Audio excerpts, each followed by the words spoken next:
So today we are here with Jill Mickelson from Braun Intertec. Jill, can you tell us a little bit about yourself and what Braun does?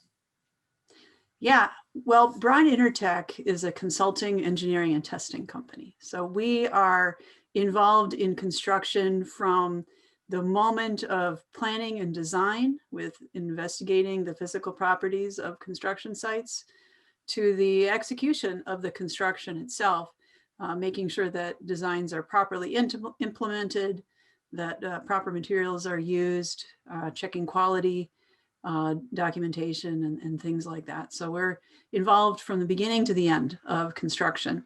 And my role at Braun Intertec is I'm a principal environmental engineer there. And my role is to coordinate the team of folks who are basically managing these initial environmental investigations that are, again, qualifying or identifying what environmental problems may be present on a property before it is developed. And then we're also working with designers to right size designs so that we minimize the effects of, for example, contamination on structure design. And then we also then work during construction to work hand in hand with the contractors and the construction teams to make sure that if there's any problems that we know of that were identified early, like say old landfill or something, we're trying to build over an old landfill, we can help them to make sure that during construction, the landfill materials are segregated and handled and that we can keep things moving. So spend the appropriate amount of energy on managing environmental issues, but not holding back construction as a result. So I lead and coordinate those efforts on construction sites. Okay. And so you're out of the Rochester area, correct? I am. Yep. What facilities around our area have you guys worked on and that we might recognize? Well, there's this small building downtown called the Gonda building uh, that Braun Intertech worked on. I want to say, was it 10, 15 years ago? We also worked on the new Hilton Hotel, one with the yummy Pittsburgh blue restaurant in the basement. That was one of our recent projects.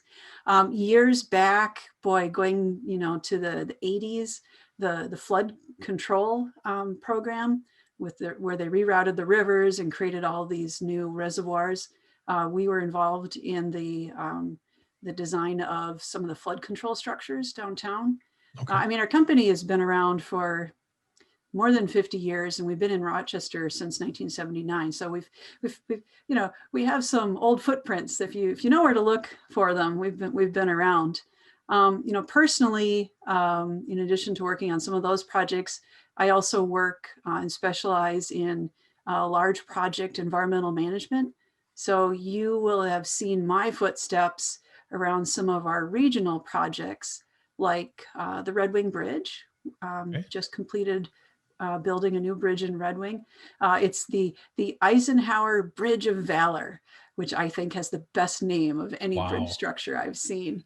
Yeah, it exudes power. Yes, it's majestic. Yes. It's a great structure, and it's a great asset for the local community. They're really pleased with it. Otherwise, I have also worked down in the La Crosse area. We did a new bridge there. And probably the project that's going on right now that I'm the proudest of is the long-awaited highway expansion between Dodge Center and Owatonna. We are finally taking Highway 14 and bringing it up to 4 lanes from 2. So that's going to be just a tremendous improvement Absolutely. for the traveling public. So those are the types of things that I like to get into the sandbox and play in. Yeah. So you touched on kind of an example of that landfill and how you would navigate those processes. With the Highway 14 project, what kind of things are you finding now that, or maybe you have already been identified, that need to be fixed or changed, or the construction crews need to be aware of? Well, there's a lot of stuff that comes into play on transportation projects, especially these longer projects, because they cover so much real estate, right? So your chances of finding something increase with every mile that you tack onto these jobs. And in the case of the Highway 14 job, it actually, this project has been in planning, hopeful planning by the State Department of Transportation for, I want to say, greater than 20 years. I've been working in off and on in various forms of the planning or preparation for that job since since 2007. Wow. So yeah, and it's 2020 and we're our first year of construction. So there's a long lead time. And MnDOT as an agency takes their time and does a really thorough job of finding out what might be wrong, or not necessarily what might be wrong, but what environmental challenges might be present. And so when I say environmental challenge, we're not, I mean, yeah, we are talking about, where they're like old farmsteads that were raised, where the buildings were knocked down and maybe buried to make way for more farmland. Yeah, there's, those are present and an issue, but there are other ways that the environment can affect construction. Dodge County and Steele County, which the project crosses through both, are both counties with rich agriculture. And the project is, basically taking and converting some of those agricultural fields. And you say, well, what, it's farm field, like that's the furthest thing from an environmental problem, right? But what you may not know is that that whole area used to be like prairie pothole land, great for, duck hunters and folks.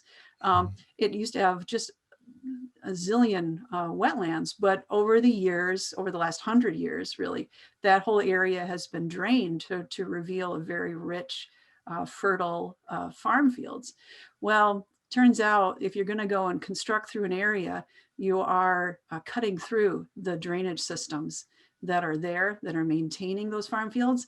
And Sure. as soon as you do that, you have, basically a big bucket full of water that you get to work in. So a challenge that I would help them manage, is to anticipate that as a problem and work with the construction team to figure out, how can we time our work, for example, to preserve that tile drainage system as long as we can, so that we're not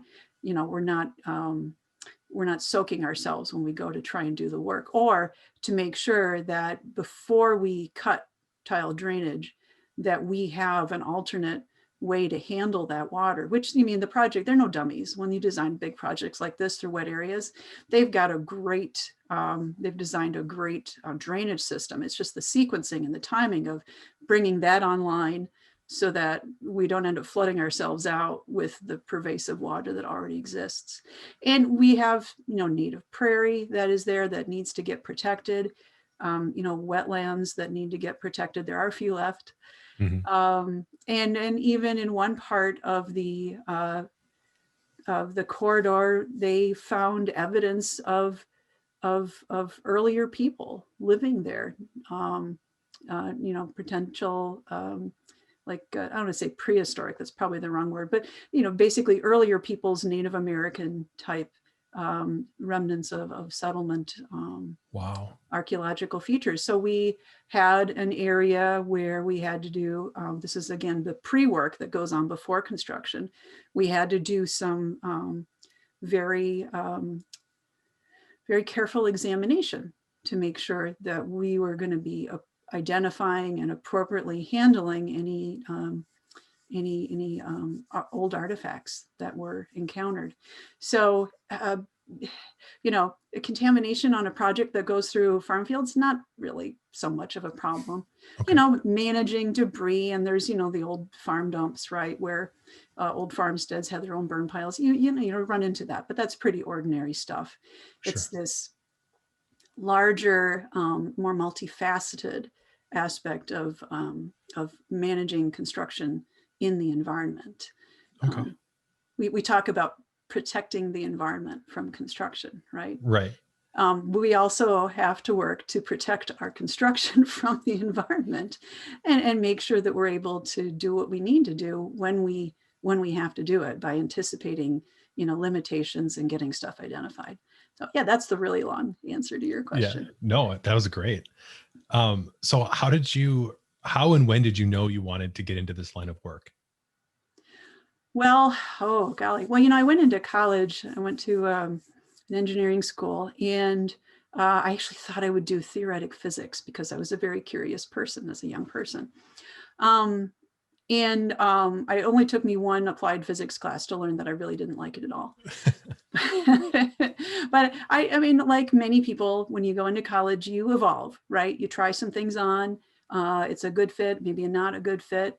I in particular in January, there's a term, whether you call it the J term or Yep. independent activities period at my school, where you get about a month to just kind of try little short form classes, kind of, play around. Some people take pottery, some people take basket weaving. I took environmental toxicology because doesn't that sound like fun? Yeah. For a curious person, though, absolutely. Sure, yeah, it doesn't. But it was toxicology, chemicals in the environment, and their effect on human disease. And it was a class that suddenly put together. It was like an aha moment. It put together the realization for me that the things that we do, how contamination in the environment really has a very direct impact on the health of people. And I guess coming from a healthcare city, because Rochester, Minnesota, that's my hometown, Okay. made me understand that health is important. And here's where I understood, like, hey, here's where what we put into the environment or how we interact with the environment has a direct effect on how healthy we are. And so that made me realize, hey, here's a moment where I could make a difference. Here's an area where I could make a difference. I love being outside. I love the environment. I like, protecting it. But I also understand we have to live and work in the environment. It's not some pristine thing that we leave alone. We're interacting constantly with the environment. And if we're dumb about it, we could harm ourselves. If we're smart about it, the opposite occurs. And then in the same opportunity, I also took a class that mimicked. It was basically a role play class where we took on a signature construction project. In this case, it was the construction of, I believe it was the Anwar Sadat Dam in Egypt. Mm-hmm. Massive undertaking that completely transformed the region, both the generation of hydroelectric power, but it also came with, it transformed the environment. It actually created some new disease vectors that weren't present there before because of the stagnant water. Mm-hmm. It obliterated and flooded whole communities of people, and it required this intense teamwork and multidiscipline approach to get this project off the ground and to get it constructed. So as an entire class, we kind of assigned roles, and a very, very kind of modern United Nations. If you know of kids in high school are doing this, United Nations program where you're taking on roles and you're, some people are arguing against, some people are arguing for, and we just kind of let the natural dynamics come through. And at one point I found myself looking up and finding what an Egyptian tea service looked like so that we could offer hospitality to a group of visiting dignitaries. And I was thinking to myself, like, what does this have to do with engineering, right? Because that, like, what exactly am I doing here? And I thought, what I'm doing is I am making the connection. I'm bringing the human element here, because no matter how compelling the data that we have to support a design, or how compelling we think the need is, that creates urgency, right, to get this project accomplished. If we don't have a human connection with the opposing side, with our potential stakeholders, then we might as well be screaming into the night by ourselves, right? We're not going to be able to get anything done. Sure. So, engineering is as much about, yes, it's all about the design and about acknowledging the right factors and coming up and managing that. But it's also about the human element and connecting with people, because people build your projects, people pay for your projects, and people use your projects. So you can't ignore the people aspect of engineering. from my perspective, not knowing a lot about engineering in general, you were exactly right. I thought it was all about the plans and all about the engineering of the project. But you bring up a valuable point. You have to be able to make those connections and talk to people and listen to people and hear what they want and need out of the projects. Yeah, and I So that's think valuable. making sure that you're giving, in my case, in consulting engineering, we're hired by people who have problems and they want us to come up with solutions for them. But a lot of times you have to do some really, I say aggressive listening. Sometimes you have to do some people will tell you what they want, but you also have to listen for, kind of what else is important here, right? Sure. And kind of identifying that here's the face value of what needs to be designed and done, but here are the other clients, here are the other factors. You have to be aware of the whole physical setting and kind of the society setting of what you're trying to do in order to make sure that you've got the right thing going. And it's not necessarily, I mean, you're talking about it's all just math and science. It is actually table stakes engineering, right? Right. You have to be able to do that. Right. You got to be able to do the basics. So if you can't do that, then you can talk a good game, but you still have to do the engineering, or at least know how to use the computer program that does the good engineering, right? Because they're great tools for us. But yeah, if you never lose sight of the human element. That maybe is one of the things that I've learned in the last 25 years of trying and failing and then trying and trying again to be a good engineer. Is that in your opinion, one of the most important personality traits to have, is that you can continue to face failure knowing that you'll find the positivity and the victory? Or is that, go ahead. Yeah. I mean, I think it's important. I think it's definitely important. I would say, one of the most important personality traits for engineering is the desire to make a difference, right? Like, I think if you go into engineering because you just want a reliable paycheck or a good paycheck, which, it's good for that. Yeah. I mean, yay, but you're going to probably find yourself at some point in a, midlife crisis saying, why did I just spend all this time? I could have made money elsewhere. Sure. But if you are motivated by the desire to make a difference, then engineering is a very powerful way to get that done. And that desire is not, of course, unique to engineering. I think that drives a lot of people in their careers, but it's definitely something where if you have the tools, the knowledge of science, the ability to apply it, and the desire to make a difference, you can do some fantastic things. Absolutely. So when you were finishing your college degree, was it in environmental engineering, or is that a kind of a subcategory of engineering that you just happened to get into after school? Well, when I was in school in the 90s, environmental engineering was really coming into its own as a dedicated field.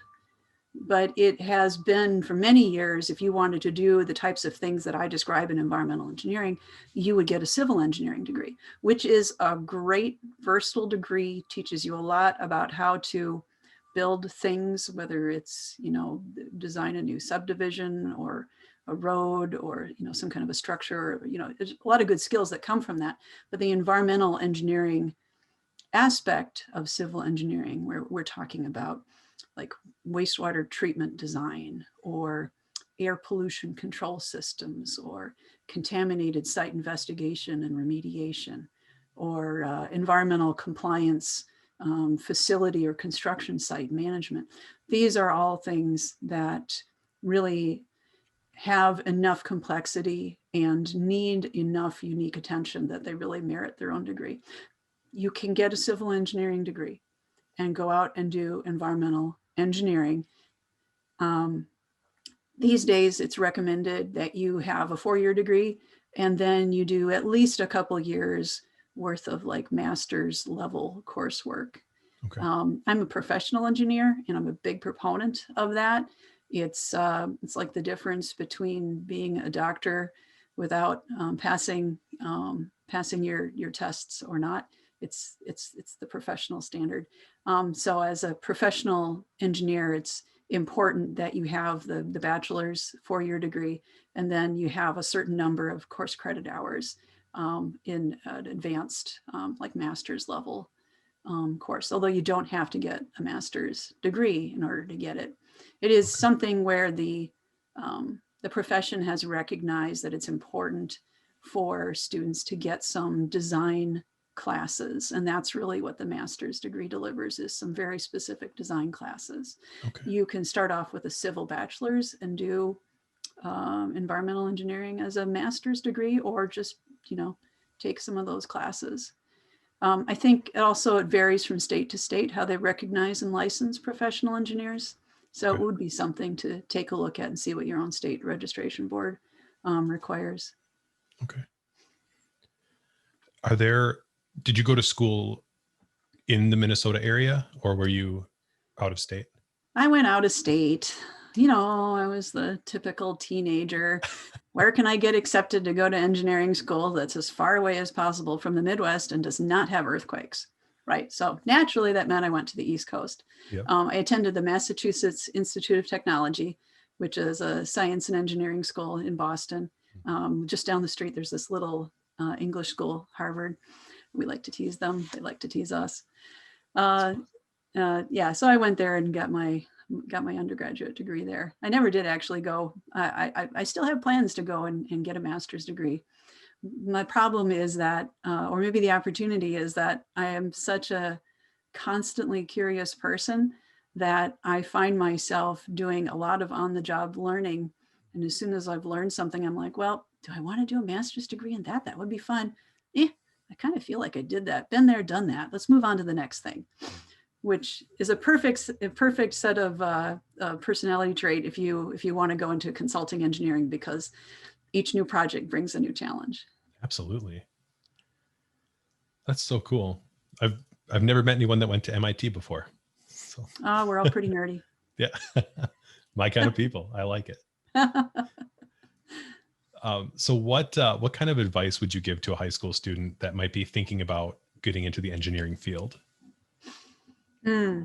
Well, I mean, one of the things that that I like to see are kids who, when you obviously, I think you want to try and go to a school that's got a college that's got a decent reputation for engineering, that is ABET accredited. That's like the American Board of Education and something, ABET. Okay. And that's the kind of the traditional way to do it. Like University of Minnesota, solid civil engineering, environmental engineering program. MIT, well, we weren't known for our civil engineering. Oh, it's not bad over there, I got to say. And the environmental engineering program was actually created when I was a sophomore over there. So I graduated with a degree in environmental engineering. Okay. But I would say, make your goal, however you get there, the 4-year college education. I know a lot of people who are going to like RCTC in Rochester, right? Going to a 2-year, getting an associate's degree, getting a lot of those basics, heavy on the math, the science, getting those initial requirements out of the way in a very cost-effective way, and then taking and transferring those credits to a 4-year degree program. You got to be careful that you've figured out your plan and that you know that the 4-year college that you're going to go to is going to take those credits.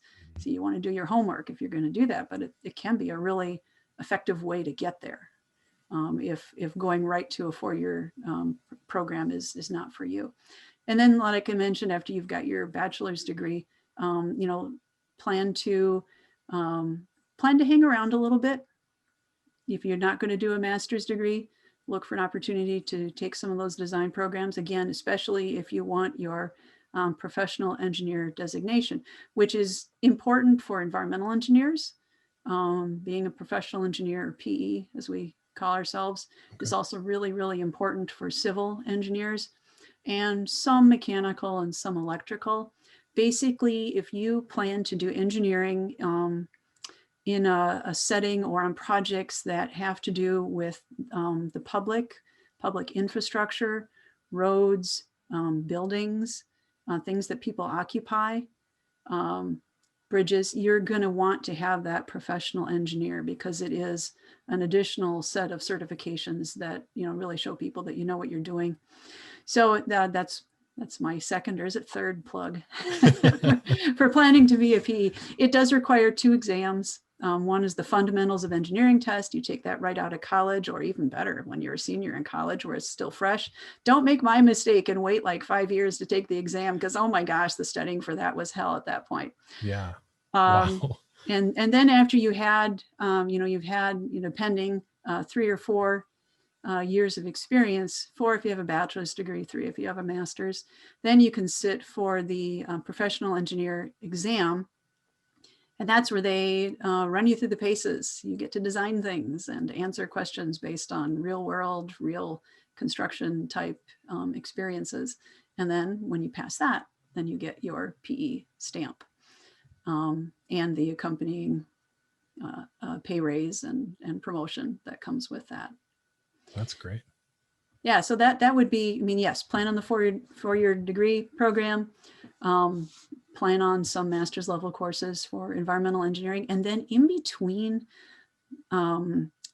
your years of school, look for internships.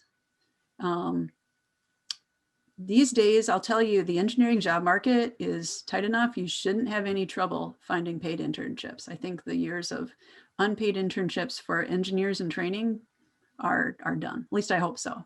Braun Intertec offers engineering co-ops and like summer hires for folks who are going into like civil, wastewater, structural, water resource type engineering. They come out with us and get a real taste of what it's like to physically work with and test the materials that they will be designing with later in their careers. It's a great experience. So whether you do that or find some other kind of internship, I would say get an internship, use it to try out your desired career, find out if you like it. Right.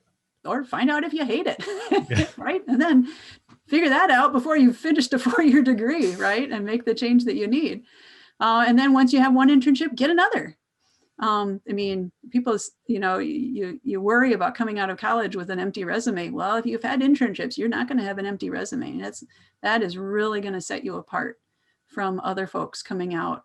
Also, pounding on doors, pounding pavement, looking for a job. It makes a huge difference.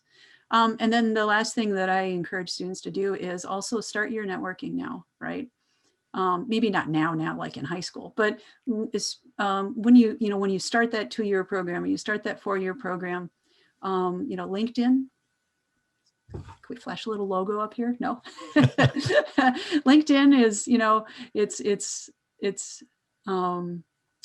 like the Snapchat, right? Of professional networking associations. It's just very useful to start creating networks with people in your professional networks. And, I often will visit engineering classes or pre-engineering classes, and I'll tell them, hey, you know what? Create a LinkedIn account, add your classmates, because heaven knows where y'all are going to be in 5 or 10 years, but it's probably going to be someplace pretty interesting. And at the same time, reach out and find me on LinkedIn. I've got, I don't even know, 500, 600 links. People dating back to the people I went to high school with, that I went to college with, that I ran into at one job or construction site or another, right? And you just kind of keep creating it. I can't say that everybody that I know on LinkedIn is offering a job right now, but a lot of folks are really aware of kind of the long, tough road that they had to get where they are in their career. Mm-hmm. And if you're a student and you're interested in a career or a company, a lot of folks will talk to you or exchange email conversation or Zoom or Skype or whatever, and just, answer questions. So it's worthwhile creating these networks. And then later on, you may say, hey, man, you're 10 years into your career and you're like, gosh, what was the name of that person that I worked with on that hydroelectric dam conversion job? They were so good. I would really like to see if I could, find them and pull them into my team or consult with them on a similar project that I just ran into. So it's great great for folks like me who have a rapidly diminishing memory Yeah. to be able to, kind of keep track of folks. So that I would say start networking with your classmates. Don't be afraid to reach out. And keep hope, keep faith and optimism in yourself. Very important.